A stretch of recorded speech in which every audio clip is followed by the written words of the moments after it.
پرون په انډیا کې د مسافرو یو جهاز غورځېدلی دی. څنګه چې دغه جهاز اوچت شو نو تقریبا 2-3 منټه پس دغه جهاز ایرپورټ سره جغت حدودو کې واپس راپروته دی چې د میډیکل کالج په عمارت باندې راپروته دی. په هغې کې هغه ټایم میډیکل کالج سټوډنټس هم څومره نقصان یې کړی دی، کم جهاز ولې راپریوتو، مکمل سره په دې ویډیو کې خبره کوو تاسو ته چې په دې سکرین باندې دا کم تصویر ښکاري دا هغه جهاز تصویر دی چې ایرپورټ سره جغت راپروته دی. څه ټایم چې دی اوچتېدو، څه ټایم چې د ټیک آف کولو نو هغه ټایم دا جهاز واپس راغورځېدلی دی.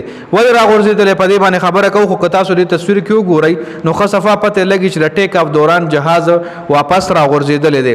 دې جهاز کې تقریبا 200 پورې مسافر چې هغې کې تقریبا 1-2 مسافر بچ شوي دي چې هغه هم په هسپتال کې دی هم خپل بیان ورکړی چې څنګه دا جهاز راپریوتو.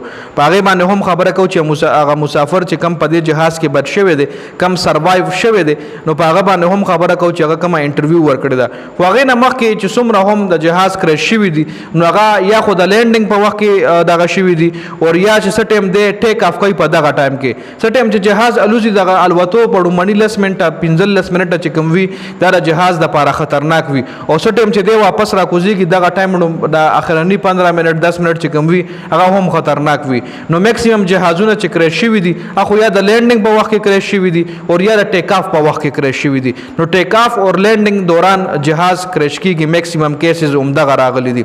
نو اکثر به تاسو کتلی وي چې څه ټایم جهاز الوزي ټیک آف کوي یا واپس راکوزېږي نو دغه ټایم مسافر چې پکې کم وي هغه غبرو هم وي. نو خو چې کله دی خپل رفتار لا اوخیږي، مطلب خپل حدود لوخیږي نو بیا خو له داړو سره محسوسېږي نه، بعد ټایم کې محسوس شي چې کله موسم خراب یا باران یا وریځ وي نو هغه ټایم جهاز لږ وخوځېږي، لږ اوازونه وکړي. خو بقایا دی داسې وي چې لکه سړی په یو کمره کې ناست نه محسوسېږي. څه ټایم چې دی واپس راکوزېږي یا برخېږي دغه ټایم معمولي جټکې وخېږي.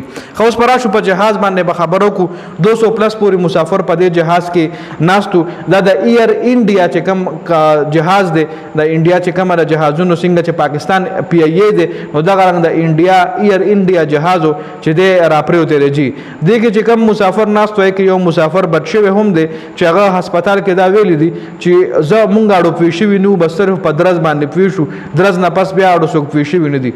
مطلب ډېر په کم ټایم کې دا جهاز کرش شوی دی، ډېر په لږ ټایم کې لکه دی بره حدودو له لا نوخته ښکته ولا لا بلډینګونو سره جوختو چې دی کرش شوی دی او راغورځېدلی دی. او جهاز کې څه ټیکنیکل خرابي وه هغه به پایلټ لا پته وي، خو پایلټ چې کوم دی نه دی بچ شوی، هغه هم د جهاز کې ختم شوی دی.